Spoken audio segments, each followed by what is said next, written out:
Hello. Hello. हाँ जी। सतसाहिब sir. सतसाई Bhagat ji. पवन दास जी बोल रहे हैं आप? हाँ जी। सर मैं पूछ रहा था कि मेरा तो डीजे बजाने का काम है। जी। सर तो क्या मैं मेरा डीजे बजाने का काम है, मैं नाम दीक्षा ले लिया हूँ। गुरुजी की चाह बहुत ज्यादा थी मुझे और जाने अनजाने में नाम दीक्षा ले लिया हूँ। क्या मैं डीजे बजाने का काम नहीं कर सकता हूँ अपना? नाम दीक्षा कब ली थी? 2-2.5 महीना हो गया। नाम दीक्षा से पहले आपने अपनी ये समस्या जहाँ भी आपने नाम दीक्षा ली वहाँ बताई? बताया था क्या बोले? जी कि आदेश आने के बाद नाम दीक्षा दूंगा, तो फिर मैंने वहाँ पे कह दिया था कि दे दो मेरे को तो अब नाम दीक्षा, गुरुजी जो करेंगे वो करेंगे, अब वही परमात्मा जी के हाथ में है। अगर ऐसा समय आ गया तो मैं अपना काम भी छोड़ दूंगा, और मेरे घर पे ये तो काम है तो मैं क्या काम नहीं कर सकता हूँ? देखिए भगत जी, ऐसा है, ये छोड़ना ही पड़ेगा।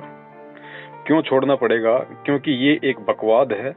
ये समाज को बिगाड़ने का काम करती है। समाज में अश्लीलता फैलाता है डीजे, फिल्मी गाने, डीजे, ये समाज में अश्लीलता फैलाते हैं। और भक्ति मार्ग का इन बकवादों से कोई लेन देन नहीं है। इस काम को आपने यदि भक्ति पे सफल होना है तो आपने छोड़ना ही पड़ेगा भगत जी। मेरे घर में मेरे जीजा जी ले रखा है डीजे, इसलिए मैं पूछ रहा था। देखिए तो कई बार मेरे आपके को काम भी करने के लिए चले जाना पड़ जाता है। ना ना ना देखिए, आपके जीजा जी ने डीजे ले रखा है, ये आपके जीजा जी की समस्या है। अब वो डीजे बजाने के लिए किसको लाएंगे किसको नहीं लाएंगे, लेकिन आप यदि भक्ति मार्ग में आ गए हैं और आपको वास्तव में भक्ति करनी है तो आपने भगत जी इस बकवाद से दूर हटना पड़ेगा। आपने आप जैसे सामान लेके कहीं साइड बैठ भी नहीं कर सकते क्या? जैसे सामान लेके कहीं से आया और कहीं भी लेके जा रहा है तो लोड वोड करवा नहीं सकते? जैसे सामान लेके आ गया घर पे कहीं से गाड़ी के अंदर, फिर वो सामान वामान भी उतार नहीं सकते क्या गाड़ी के ऊपर? उसमें कोई दिक्कत नहीं है। अगर डीजे कहीं जा रहा है, आपने अगर उसमें मदद करनी पड़ रही है, सामान लोड करना पड़ रहा है, सामान उतारना पड़ रहा है, तो वो एक घर का मेहनत का काम है। उसमें आपको कोई दोष नहीं है, वो आप जी कर सकते हैं। लेकिन आपने डीजे के साथ में जाके जो भी प्रोग्राम है उस प्रोग्राम में ना ही तो आपने जाना है ना ही आपने वो डीजे बजाना है। अच्छा, और जैसे मैं यहाँ पे काम करता हूँ, नौकरी करता हूँ जयपुर के अंदर, मैं बिहार के रहने वाला हूँ, किसी घर में नौकरी करता हूँ मैं। अगर कोई खाना वाना बनाता है, कोई पूजा वूजा भी करना पड़ जाता है, उधर पूजा करना नहीं पड़ता, मैं नहीं करता हूँ पूजा, मतलब वो लोग करते हैं, मैं काम करता हूँ, मेरे को बोलता है कि खाना बना दे, और जैसे खाना बनाता हूँ मैं, वो जाके भोग लगा देते हैं, तो उसमें मेरी कोई गलती है क्या? काम क्या करते हो आप वहाँ पे? घर का काम करता हूँ जी। तो घर का काम में तो खाना बनाना भी आता है ना?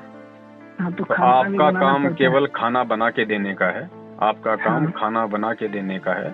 उस खाने को वो चाहे पूजा में काम लो चाहे पेट भरने के लिए काम लो, वो उनका काम है। आपने अपनी मेहनत मजदूरी समझते हुए, आपने अपनी जिम्मेदारी समझते हुए, अपनी नौकरी करते हुए आपने केवल खाना बना के देना है, जो भी वो बनवाए। खाना केवल वेज बनाना है, नॉन वेज नहीं बनाना। अंडे, मीट, चिकन वगैरह बिल्कुल भी नहीं बनाना है। नहीं, ये सब तो नहीं बनाते, और वो लोग खाना बना के फिर चढ़ा देते हैं।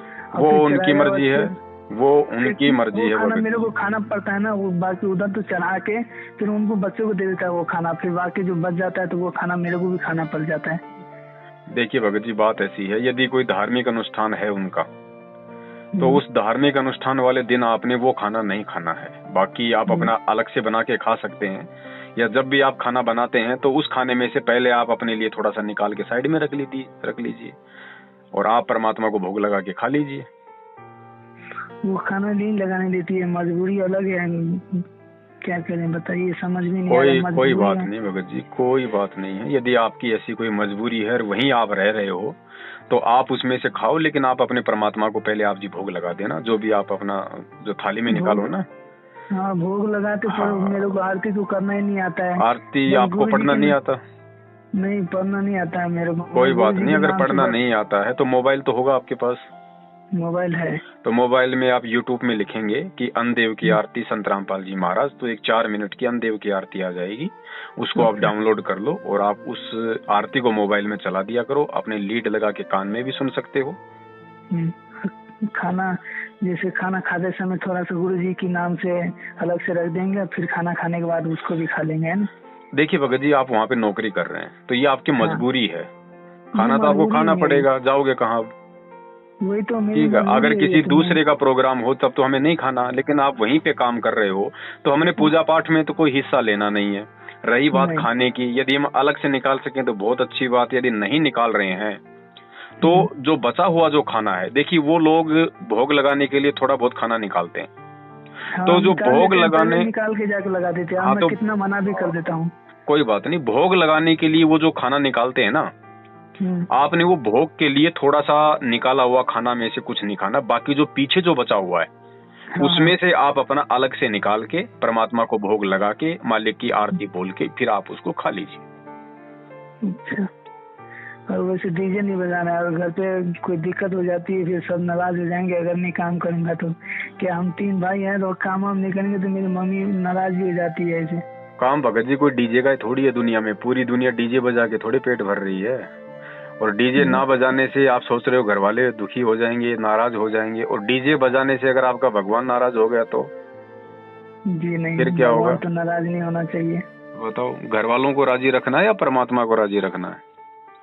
परमात्मा पहले राजी होना चाहिए। बट परमात्मा राजी है तो सब राजी है। डीजे बजाने के लिए तो आप कभी कभार जाते होंगे, रोजाना थोड़ी जाते हैं। नहीं, रोजाना नहीं जाते, कभी कभार जाते हैं। जैसे कोई त्योहार वार हो जाता है तो त्योहार में जाना पड़ जाता है। और शादी भाई की होती है तो उनमें भी बजाना पड़ जाता है। और आप जब डीजे बजाने जाते हो तो आपको कुछ पैसा भी मिलता होगा, 1000-500 रुपए? मुझे नहीं मिलता है, बस काम है मेरा। तो मम्मी को पैसे तो मिलते हैं, पर मेरा जीजा जी लेते हैं और उसमें मैं काम के हिसाब से करता हूँ और वो पैसे मेरे मम्मी को जाके दे देता है।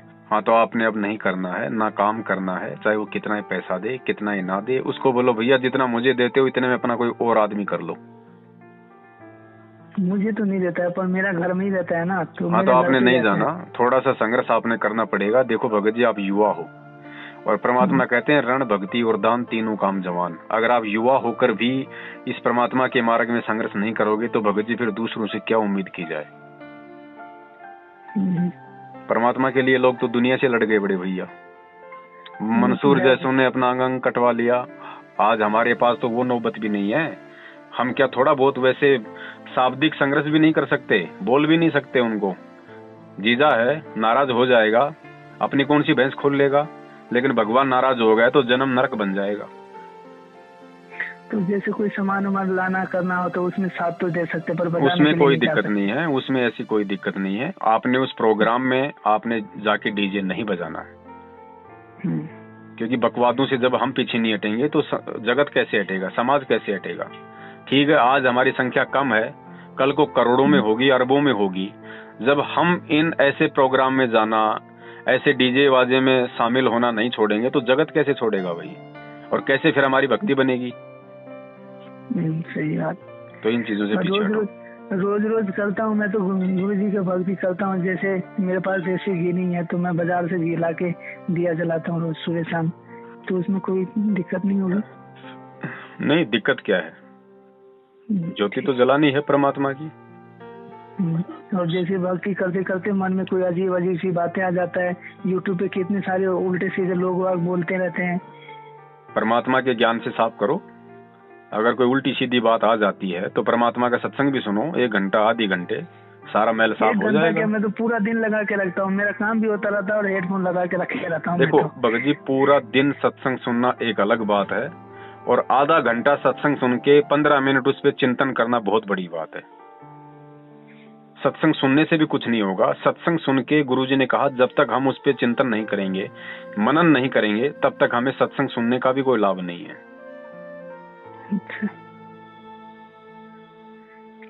सुनते हो अच्छी बात है, लेकिन जितना सुनो थोड़ा बहुत उस पर मनन भी करो। परमात्मा जो कह रहे हैं वाणियों के माध्यम से, कहानियों के माध्यम से, तो हमने उस पर चलने की कोशिश भी करनी है। हम जब तक उनको अपने जीवन में नहीं उतारेंगे, उन वाणियों के अनुसार हम चलेंगे नहीं, अपनी रहनी करनी नहीं करेंगे, तो भगत जी फिर वो सत्संग सुनने का फायदा क्या? क्या परमात्मा का सत्संग सुनाने का फायदा? और जैसे हमारे गांव में एक रिवाज हो जाता है मम्मी को प्रणाम करना, और कोई मेरे को प्रणाम भी कर लेता है। किसी को मैं फोन करता हूँ तो प्रणाम कर लेता है मेरे को, तो उसमें कोई आपत्ति नहीं है ना? प्रणाम तो सभी को करना बड़े भैया। हाँ, प्रणाम तो सभी को करना है, प्रणाम में कहाँ दिक्कत आ रही है? मम्मी को जैसे गोर पैर वैर छूना पड़ जाता है, जैसे प्रणाम करना पड़ जाता है फोन पे।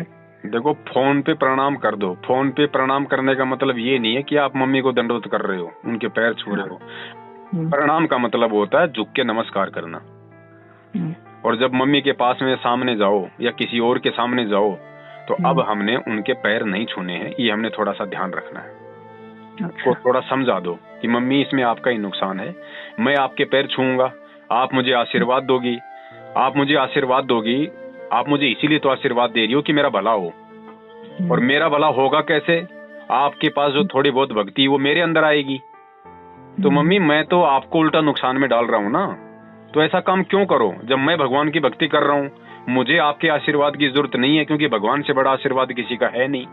तो आप फिर फालतू में क्यों अपनी एनर्जी, क्यों अपनी थोड़ी बहुत यदि कोई भक्ति है आपके पास में, क्यों उसको आप नष्ट करते हो?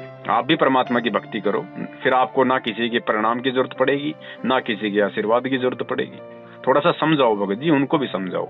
आपका वीडियो बहुत अच्छा लगता है मेरे को, इसलिए मैं नंबर निकाल के आपसे बात किया। आप सारे समाधान बता देते हैं ना, इसलिए। तो उधर भी फोन किए थे, 4 नंबर पे भी फोन किए थे, उसने बोला था कि इतना तो गुरुजी बोलते थे काम की समझकर, काम अपना रोजगार समझकर बजा सकते हैं। मैंने कहा पूछ लेते एक बार पवनदास जी से भी। डीजे का बिल्कुल नहीं करना, क्योंकि भगत जी ये व्यर्थ की परंपरा है। फिर तो भगत जी फिर तो दिवाली मनाने में क्या दिक्कत है? फिर पटाखे छोड़ने में कहाँ दिक्कत है? जब डीजे बजा सकते हैं तो फिर तो फिल्मी गाने भी सुन सकते हैं भगत जी, हम फिल्में भी देख सकते हैं, फिर दिक्कत कहाँ है? वही तो है कि नहीं? ये भगत जी फालतू के ढोंग है, ये चौंचले हैं, ये मन का आनंद है। और हम इन चीजों से पीछे नहीं हटेंगे तो ना ही तो हमारी भक्ति बनेगी, ना परमात्मा प्रसन्न होगा, और ना ही धीरे धीरे समाज से इन चीजों का खात्मा होगा। और तीसरी बात, सतगुरु के वचन की अवहेलना हो जाएगी, क्योंकि मालिक ने कहा कि ना हमें गलत काम करना और ना हमें गलत काम में सहयोग करना। तो डीजे बजाना कोई अच्छा काम तो है नहीं। तो थोड़ा पीछे हटो, थोड़ा संघर्ष करो।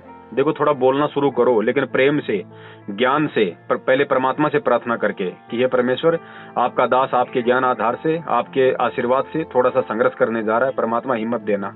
परमात्मा पीठ पीछे खड़ा है भगत जी। और एक बार यदि आप बोल दोगे, देखिए भगत जी, जब तक आप अपने जीजाजी को या कोई भी संकट परेशानी ऐसा आपके सामने उत्पन्न होता है, जब तक आप उसके सामने बोलोगे नहीं, आवाज नहीं उठाओगे, तो हर बार वो लोग आपको परेशान करेंगे, हर बार आपको दबाएंगे।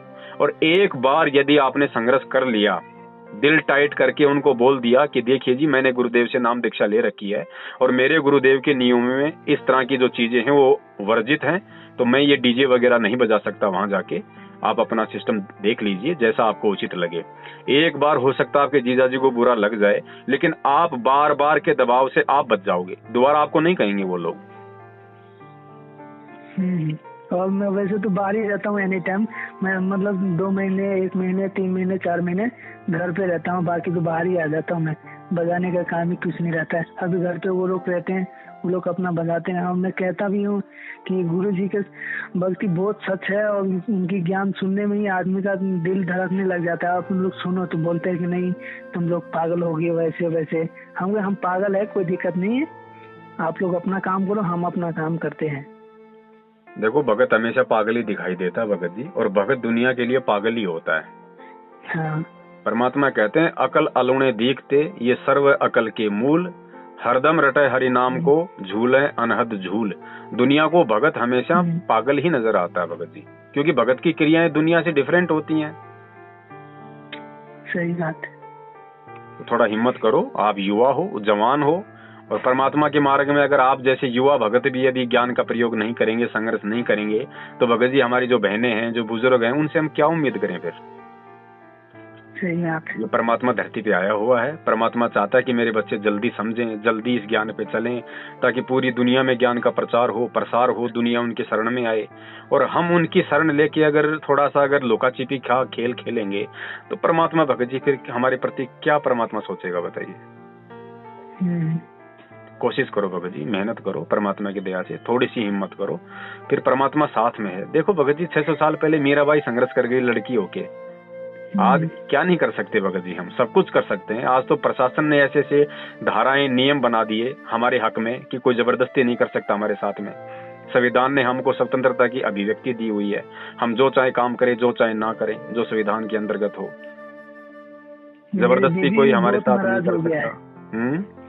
मेरा बीबी भी बहुत नाराज हो गया इस बात से कि आप गुरु जी की पूजा क्यों करते हो, क्यों नहीं छोड़ देते। कोई और बात जिस दिन से मैंने नाम लिया उस दिन से तो इतना बुरा टाइम शुरू हो गया मेरा, तो मैं बता नहीं सकता हूँ भगत जी आपको। बुरा टाइम शुरू नहीं हुआ, वो आपका बहुत अच्छा टाइम शुरू हो गया भगत जी।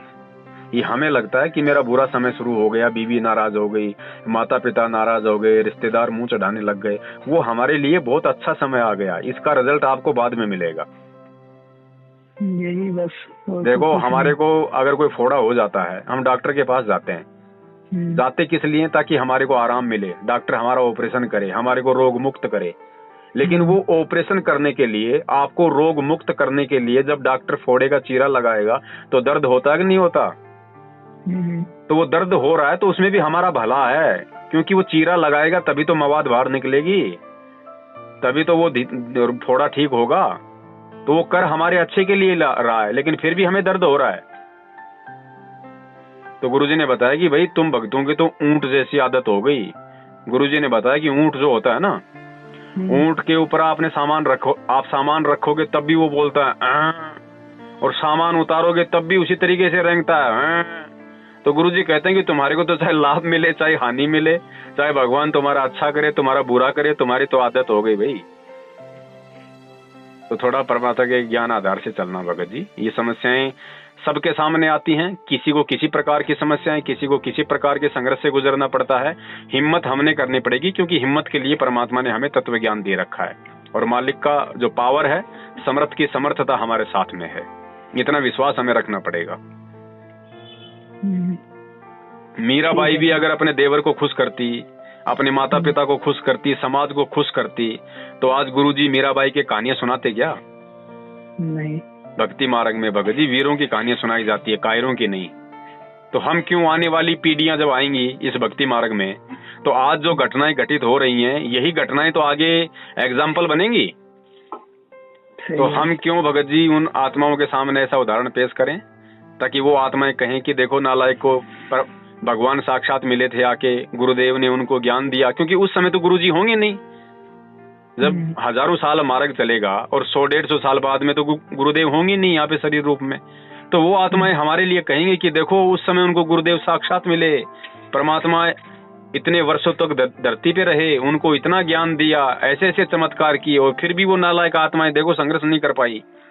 तो भगत जी देख लो आपको क्या करना है। नहीं जी, बिल्कुल समझ जाना चाहिए हमें, तो अभी सतर्क हो जाना चाहिए। सतर्क हो जाएंगे और थोड़ा सा परमात्मा का सत्संग पे थोड़ा चिंतन मनन करेंगे तो एक आत्मिक पावर आती है भगत जी, और परमात्मा की विशेष पावर हमारे अंदर प्रवेश करती है। क्योंकि जब हम चिंतन मनन करेंगे तो भगत जी इसका मतलब हम परमात्मा को गहराई से जानने की कोशिश कर रहे हैं। तो परमात्मा को हम अपने दिलो दिमाग में उतारेंगे तभी तो गहराई से सोचने का वो प्रयास करते हैं।